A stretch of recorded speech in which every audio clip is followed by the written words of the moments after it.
Good evening, नमस्ते, सत श्री अकाल दोस्तों। आज की वीडियो में मैं एक्सप्लेन करने वाली हूँ एक इंडोनेशियन हॉरर मूवी को जिसका नाम है ओमा द डिमोनिक।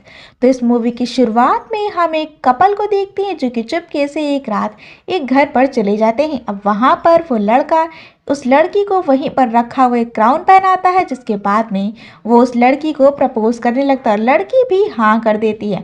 अब वो लोग रोमांटिकली इन्वॉल्व होने ही वाले थे कि तभी बीच में उनसे गलती से एक पॉट गिर जाता है जिसके अंदर किसी की अस्थियां थी। अब ये अस्थियां गिरने के बाद होता ये है कि उसी से वहां पर एक घोस्ट बन जाता है जो कि काफी भयानक थी, जिसको देखकर दोनों ही काफी डर जाते हैं और छिप जाते हैं, क्योंकि इससे पहले इन दोनों ने ऐसा कुछ भी नहीं देखा था। उनको बिल्कुल भी समझ में नहीं आता कि आखिर हो क्या रहा है। खैर, तभी वो घोस्ट जो होती है वो दूसरे रूम में चली जाती है, जिसके बाद वो लड़का उसे देखने जाता है कि तभी वो घोस्ट उन पर हमला कर देती है। लेकिन वो लड़की जो होती है वो बीच में आकर उससे बचाने की कोशिश कर रही है, लेकिन इसके चलते वो खुद ही मारी जाती है, क्योंकि उस घोस्ट ने अपना हाथ उसके मुंह के अंदर डाल दिया था, जिसके चलते वो वहीं पर मर जाती है। इसके बाद में वो लड़का उस भूत से बचकर भागने लगता है और यहीं पर सीन शिफ्ट हो जाता है। और ये एक मूवी का इंट्रो था। अब यहाँ से सीन चेंज होता है और हम फियोना नाम की एक लड़की को देखते हैं जो कि अपने घर पर थी। फियोना असल में एक मेडिकल स्टूडेंट होती है और इस वक्त वो अपने मेडिकल कॉलेज जा रही होती है। खैर, जाने से पहले वो नाश्ता निकालने के लिए फ्रिज की तरफ जाती है, लेकिन तभी उसे कोई आवाज लगाता है। ये सुनकर वो डर जाती है और एक नाइफ को अपने हाथों में लेकर आगे बढ़ने लगती है। तभी होता ये है कि एक फाइल उसके सामने आ गिरती है, जिसको चेक करने पर उसे उसकी दादी जी की फोटो मिलती है और दादी को इंडोनेशिया में ओमा कहा जाता है। खैर, यहाँ पर हम उसके पीछे एक घोस्टली फिगर को भी नोटिस करते हैं जिसे फियोना नहीं देख पाती है। अब इसके बाद वो कॉलेज जाती है जहाँ पर वो क्लास ले रही होती है और इसी बीच क्लास के सारे बच्चे उसकी आंखों के सामने से गायब हो जाते हैं और वहां पर अंधेरा छा जाता है। फियोना ये सब देखकर काफी डर गई थी कि अचानक से ये सब क्या हो गया है। तभी फियोना के सामने वही घोस्ट आती है जो कि उससे हेल्प मांग रही थी। साथ ही साथ वो उससे यह भी कह रही होती है कि वो वापस आ जाए। यहाँ पर फियोना काफी घबरा जाती है और अचानक से अपनी ग्रैंड माँ के घर पहुंच जाती है। यहाँ पर वो अपनी फ्रेंड लूना को आवाज लगा रही थी और तभी वह फिर से क्लास में पहुंच जाती है। यहाँ पर लूना उसको संभालती है और अब क्लास खत्म होने के बाद लूना उससे ये पूछती है कि आखिर उसे क्या हुआ था, जिस पर वो उसे ये बताती है कि उसने अपने दादी के घर के ग्लिम्स दिख रहे थे, जिसमें उसे एक लेडी भी दिखाई दी थी जो कि उससे हेल्प मांग रही थी। यहाँ पर लूना उसे उसकी ग्रैंड मदर की कहानी पूछती है, जिस पर फियोना बताती है कि जब वह छोटी थी तब वह अपनी ग्रैंड माँ के साथ रहा करती थी। अब एक दिन अचानक से पता नहीं क्या हुआ जिसके बाद उसकी माँ उसे यहाँ पर ले आई थी, यानी कि उसकी ग्रैंड माँ से दूर। उसने आखिरी बार यह सुना था कि उसकी ग्रैंडफादर की डेथ हो चुकी है और ग्रैंड मदर काफ़ी ज़्यादा बीमार रहने लगी थी और शायद से यही रीज़न रहा होगा कि फियोना की माँ उसे वहाँ से ले आई होंगी। अब फियोना ये सोचती कि शायद से उसे अपने ग्रैंड माँ से मिलने जाना चाहिए। वो लूना को भी साथ ले चलने के लिए कहती है और उसको यह बोलती है कि वो लोग आज ही वहाँ पर जा सकते हैं, जिसके लिए लूना मान जाती है, क्योंकि उसकी ग्रैंड मदर का घर जकार्ता से 3-4 घंटे की दूरी पर था। यहाँ पर लूना अपने बॉयफ्रेंड जेफ को भी साथ लेने के लिए मना लेती है, जिसके बाद फियोना कहती है कि वो कार निकालने जा रही है और वो दोनों वहां पर आ जाएं। जिसके बाद फियोना कार निकालने जाती है, लेकिन इसी बीच वह किसी की परछाई को देखती है, लेकिन वो उसको इग्नोर कर देती है। अब पार्किंग लॉट में भी उसके साथ कुछ अजीब होने लगता है, लेकिन तभी वहां पर लूना और जेफ आ जाते हैं, जिसके बाद वो वहां से निकल जाते हैं। अब रास्ते में फियोना ड्राइव कर रही होती कि तभी उसे फिर से वो आवाज सुनाई देती है, अब घोस्ट की, जो कि उससे हेल्प मांग रही थी, लेकिन फियोना इस पर ध्यान नहीं देती। इसी बीच उनके साथ कुछ अजीब घटना घट जाती। उनका नेविगेशन मैप जो होता है वह काम करना बंद कर देता है और यह सिर्फ फियोना के साथ नहीं बल्कि उन तीनों के साथ हो रहा था। अब उनको पता नहीं था कि जाना किधर है, इसीलिए वह रास्ते में एक आदमी से पूछते हैं।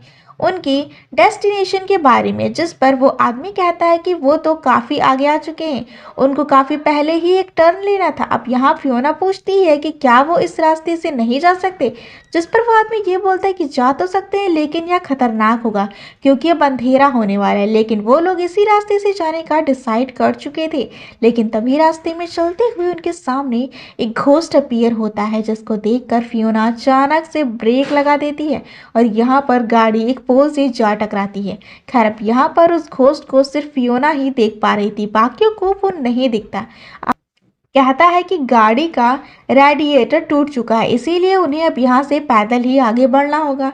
और वो लोग ऐसा ही करते हैं। लेकिन होता ये है कि चलते चलते लूना को एक लड़की का घोस्ट दिखाई देता है, जिसको देखकर वो डर जाती है।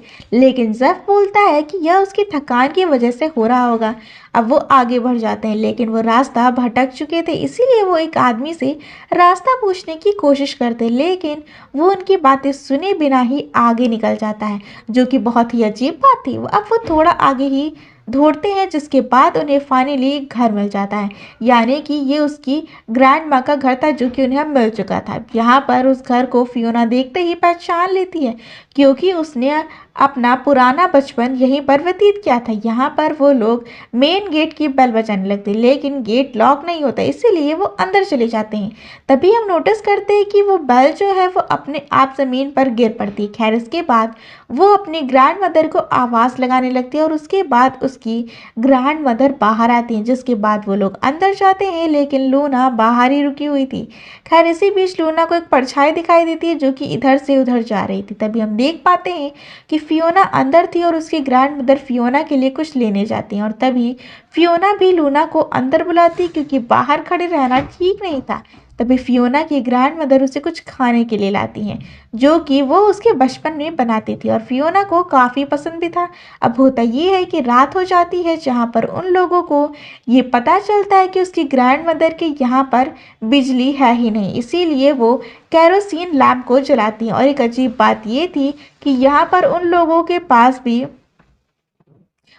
जो फ़ोन्स थे वो काम नहीं कर रहे थे, सिग्नल्स नहीं आ रहे थे। खैर, अब वो उसकी ग्रैंड मदर से ये पूछती हैं कि उसने उसकी माँ को आज तक कभी कॉल क्यों नहीं किया, वो आकर उसकी मदद कर सकती थी, जिस पर ग्रैंड मदर ये कहती हैं कि उसे इनकी अब ज़रूरत नहीं है, वैसे भी वो काफ़ी बूढ़ी हो चुकी हैं और ज़्यादा दिनों तक मेहमान नहीं है। ये सुनकर जो फियोना है वो टूट जाती है और काफ़ी ज़्यादा दुखी हो जाती है, क्योंकि उससे ये लग रहा था कि उन सब ने ग्रैंड मदर की केयर नहीं करी थी, जिसकी वजह से ऐसा होने वाला है। लेकिन ओल्ड एज सबको आती और यह होना ही था, ये बिल्कुल तय है। तभी हम नोटिस कर पाते हैं कि जो फियोना की ग्रैंड मदर थी वो किचन के अंदर पानी गर्म करने के लिए जाने लगती है ताकि वो चाय बना दें, लेकिन जब वहीं पर रुकता है। अब अंदर जाने पर ये दोनों ही दोस्त वहाँ पर रखी हुई फोटोग्राफ को देखने लगते हैं और तब जाकर हम जान पाते हैं कि शुरुआत में जो कपल यहाँ पर ख़त्म हुए थे वो असल में इसी घर के अंदर ख़त्म हुए थे। खैर, यहाँ पर आगे जाकर लूना ग्रैंड माँ की चेयर को देखती है जो कि अपने आप हिल रही थी, जिसको देखकर वो फियोना को बुलाती हैं। लेकिन तब तक हम सब कुछ नॉर्मल हो जाता है और यह चीज़ हमने शुरुआत में भी नोटिस करी थी कि वो चेयर अपने आप ही हिल रही थी। तभी ग्रैंड माँ आकर उनको यह बताती हैं कि पानी गर्म हो रहा है और इतने में वो अपने रूम में जा रही हैं आराम करने के लिए। तभी हम जेफ को देख पाते हैं जो कि अपने टैप को ऑन करने की कोशिश करता है, लेकिन इसका कोई फायदा नहीं होता। तभी जेफ को आवाज़ सुनाई देती है जैसे कोई उसकी मदद मांग रहा हो, इसीलिए वो फियोना और लूना के पास जाता है, लेकिन उन दोनों को कुछ भी नहीं सुनाई दिया था और ना ही किसी ने कुछ कहा था। खैर, इसके बाद अब जेफ एक रूम में जाता है, लेकिन वो उल्टे पैर पीछे हो जाता है क्योंकि उससे कुछ टकरा गया था। जेफ के पीछे हम एक साई को नोटिस करते हैं और जब जेफ पीछे पलटता है तो वो गायब हो जाता है और यह सब देखकर वह काफ़ी घबरा गया था। खैर, तभी वो क्लॉक के अंदर भी देखता है, जिसके अंदर उसे घोस्ट का रिफ्लेक्शन दिखता है, यानी कि इस घर के अंदर कुछ न कुछ गड़बड़ तो ज़रूर है। इनफैक्ट जब से ये लोग वहाँ से निकले हैं, या फिर कहें कि फियोना को जब से ये ड्रीम्स आ रहे थे, तब से ही इन सब के साथ कुछ अजीब हो रहा था। तभी जेफ को एक हेल्प की आवाज़ सुनाई पड़ती है और वो जाने लगता है कि तभी वो घोस्ट उसके मुंह पर हाथ रख देती है। इधर हम लूना को देखते हैं जिसके सामने जेफ आता है, जो कि पोजेस हालत में लग रहा था। वो लूना की गर्दन अचानक पकड़ लेता है और उसको हवा में उठा देता है। ये देखकर जल्दी से वहां पर फियोना आती है, लेकिन इतने ही में ही जेफ उसे छोड़ देता है और खुद भी गिर पड़ता है। तभी वहां उसकी ग्रैंड माँ आती है, जो कि जेफ के सर के ऊपर अपने हाथों से कुछ करती है, जिसके बाद जेफ ठीक हो जाता है, लेकिन वो बेहोश हो गया था। यहाँ पर फियोना लूना के पास जाती है और उससे यह पूछती कि क्या जेफ और उसकी लड़ाई हुई है, लेकिन यहाँ पर लूना कहती कि कोई लड़ाई नहीं हुई है।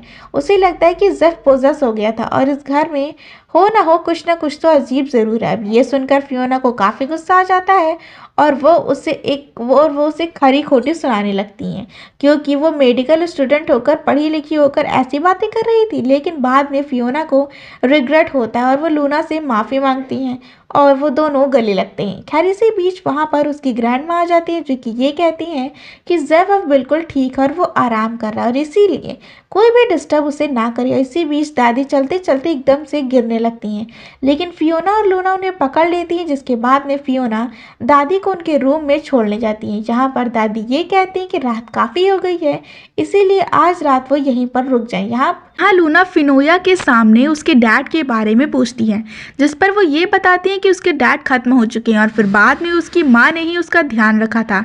फियोना और उसकी छोटी बहन अनिका को स्कूल पहुंचाया और उनका ख्याल रखा। लूना बोलती है कि उसे उसकी माँ की तरह स्ट्रांग बनना चाहिए, जिस पर फियोना ये कहती कि ऐसा कुछ नहीं है और यहाँ पर वो पूरी कहानी बताती हैं। वो बोलती हैं कि जब अनिका पैदा हुई थी तब उसके डैड खत्म हो गए थे और उसके बाद उसकी माँ को मेंटल हॉस्पिटल जाना पड़ा था। ठीक वैसे ही उसकी मॉम को जन्म देते समय उसके ग्रैंडफादर की भी मौत हो गई थी, जिसकी वजह से उसकी ग्रैंड माँ को भी मेंटल हॉस्पिटल में ट्रीट करा गया था। और यह काफ़ी ज़्यादा अजीब बात थी कि एक जैसे हाथ से एक ही परिवार में कोई कोइंसिडेंट नहीं हो सकता है। इधर हम दूसरी तरफ फियोना की मॉम को देखते हैं, जो कि फियोना को ढूंढ रही थी। वो अनिका से इस बारे में पूछती हैं, लेकिन उसे अपनी बहन के बारे में कुछ नहीं पता था। और तब फियोना की मॉम वहीं पर रखी हुई ग्रैंड माँ की फोटो को देखती हैं, जिसको देखकर वो थोड़ा सा अजीब फील करती हैं। तभी ग्रैंड माँ के घर में हम जेफ को देखते हैं, जो कि सो रहा था, कि तभी उसके सामने वो घोस्ट आ जाती है और उसे फिर से पोजेस कर लेती है। इधर लूना और फियोना आपस में बात कर रहे होते। यहाँ पर लूना जेफ के लिए परेशान थी कि आखिर उसके साथ हुआ क्या, कि तभी फियोना सो जाती है और लूना चाय पीने के लिए किचन में जाती है कि तभी उसके पैर पर वो घोस्ट आकर लिपट जाता है और वो उसके पास आने लगती है।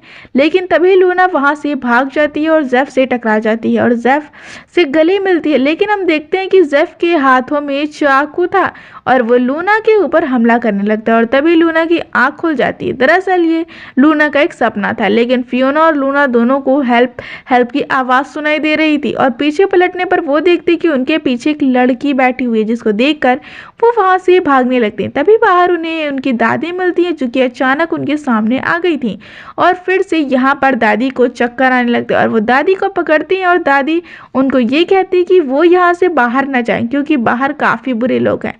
और यहाँ पर दादी को छोड़ने के बाद दोनों वहाँ पर उस घर के बाहर निकलने के बारे में भी सोचते हैं, लेकिन फियोना अपनी ग्रैंड माँ को भी बाहर निकालना चाहती थी। खैर वो दोनों स्टेयर्स पर जाकर चेक करने लगते हैं कि आखिर यहाँ है क्या, कि तभी उन्हें कहीं से किसी के रोने की आवाज़ आ रही थी, जो कि एक रूम से आ रही थी। यहाँ पर फियोना उस रूम को ओपन करने लगती है, लेकिन लूना उसे रोकती है। लेकिन इसके बावजूद भी फियोना उस रूम को खोल देती है और अंदर जाती। तभी उसे एक लड़की दिखाई देती है, जो कि गायब हो गई थी और इसी बीच उन्हें वहाँ पर एक घोस्ट भी दिखाई देता है, जिसको देखकर वो दोनों भागने लगते हैं। तभी वहाँ पर हम एक लोकल आदमी को देखते हैं, जो कि ग्रैंड माँ के घर के मेन गेट को ओपन होता हुआ देखकर डर जाता है। साथ ही साथ वहां पर वो उस बेल को भी देखता है, जो कि गिरकर टूट चुकी थी। यह देखकर वो भागते हुए विलेज में कुछ लोगों को यह बात बताता है। खैर तभी हम फियोना और लूना को देखते हैं, जो कि घर के बाहर आकर नॉक कर रहे थे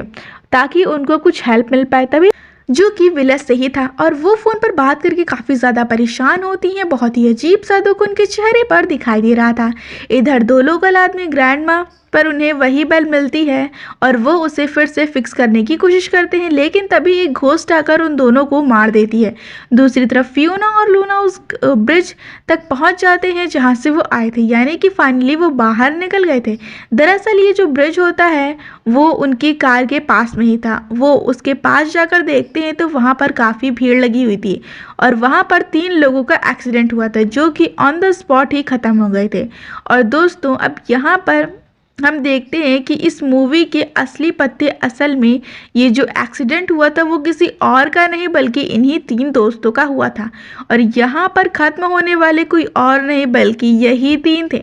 जी हाँ, अब तक जो यहाँ पर घूम रहे थे ये इनकी आत्माएं थीं और ये सभी स्पिरिट रेल में पहुँच चुकी थी, यानी कि जब इनका एक्सीडेंट हुआ था तभी फियोना, लूना और जेफ खत्म हो चुके थे। और आपको याद होगा कि इन्होंने एक्सीडेंट होने के बाद एक आदमी से रास्ता पूछा था, लेकिन उसने इनकी बातों को सुनकर रिस्पॉन्स नहीं किया। ऑब्वियसली बात है कि वो स्पिरिट है और वो उन्हें नहीं देख सकता, जिसके चलते उसने उनसे कुछ नहीं बोला था। और जब यह बात इनको पता चलती है कि ये सब मर चुके हैं तो वो काफ़ी ज़्यादा वो दोनों लड़कियां रोने लगती हैं, जिसके बाद वो रोते हुए फिर से ग्रैंड माँ के घर के पास पहुंच गए थे। जिसके बाद वो अंदर जाते हैं जहां पर वो दोनों धीरे धीरे घोस्ट बनते जा रहे थे। तो हुआ ये था कि जब ग्रैंड माँ के हस्बैंड ख़त्म हुए थे तब ग्रैंड माँ काफ़ी ज़्यादा उदास रहने लगी थी। और अब इसी बीच एक दिन वो शुरुआत वाला कपल यहाँ पर आ गया था और उन्होंने ग्रैंड माँ के हस्बैंड की अस्थियों का जो पॉट था वो गलती से गिरा दिया था, जिसकी वजह से शायद हुआ ये कि जो उनके परिवार के ऊपर कर्ज था वो शायद से रिलीज़ हो चुका था। अब देखो यहाँ पर एक बात आ गई थी कि जब भी कोई बच्चा पैदा हुआ करता है तो उसके हस्बैंड की मौत हो जाया करती थी और साथ ही साथ जो माँ होती हैं उनको मेंटल इश्यूज आ जाया करते थे।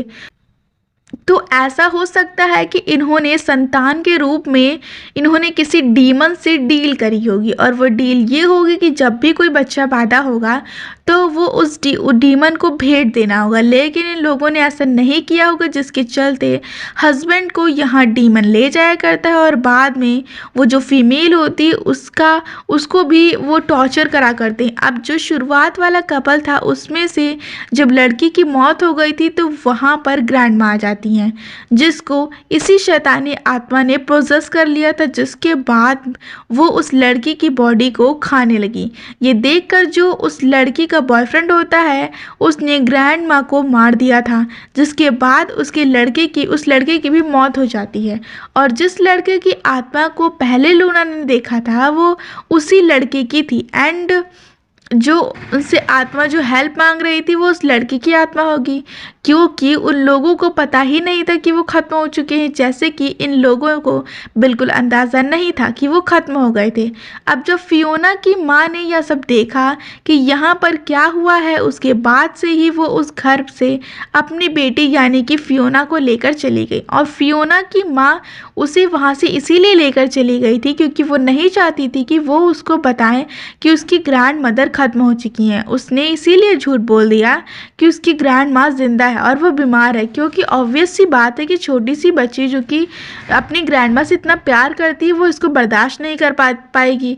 अब इन सब के बाद हुआ ये होगा कि शायद से ग्रैंड माँ को भी अंदाज़ा नहीं था कि वो ख़त्म हो चुकी हैं और वो उसी घर के अंदर घोस्ट रेल में या स्पिरिट रेलम के अंदर वहीं पर रहने लगी, या फिर ये कह सकते हैं कि इस डीमन ने उन सभी की स्पिरिट्स को कैप्चर कर रखा हुआ था। और बस अब शुरुआत में अपनी माँ को इस तरह ख़त्म हुआ देखकर फियोना की माँ हमेशा के लिए वो घर छोड़कर चली गई। उसने इस बारे में कभी फियोना को बताया ही नहीं। अब जब इन सब के बारे में गांव वालों को पता चला था तब उन्होंने उस घर के ऊपर एक मौलवी से एक बेल को यानी कि प्रोटेक्शन चार्म की तरह उन्हें लटका दिया था ताकि जो कर्ज है उस घर तक ही रहे। खैर जो फ़ोन फियोना की मॉम के पास आया था वो फियोना के एक्सीडेंट को लेकर ही था और इसीलिए उनके चेहरे पर दुख आ गया था। यानी कि अब आपको ये समझ में आया होगा कि उस घर के अंदर जो फियोना की दादी हैं वो उसकी दादी नहीं बल्कि उसकी स्पिरिट हैं और यह सब भी ख़त्म हो गए हैं। आखिरी सीन में हम फियोना की मॉम को देखते हैं जो कि फियोना को याद कर रही थी और उसी के पास वो डीमन भी होता है। यानी कि अब उसके साथ भी कुछ ना कुछ गड़बड़ जरूर होगा, यानी कि ये पूरा का पूरा परिवार खत्म होने वाला था। ये पक्का किसी डीमन से इन्होंने कोई डील करी होगी जो कि टूट चुका था, और यहीं पर ये मूवी खत्म हो जाती है। तो आपको ये मूवी कैसी लगी हमें कमेंट में ज़रूर बताइएगा, और अगर आपको ये वीडियो पसंद आई हो तो वीडियो को लाइक, शेयर और सब्सक्राइब ज़रूर करें।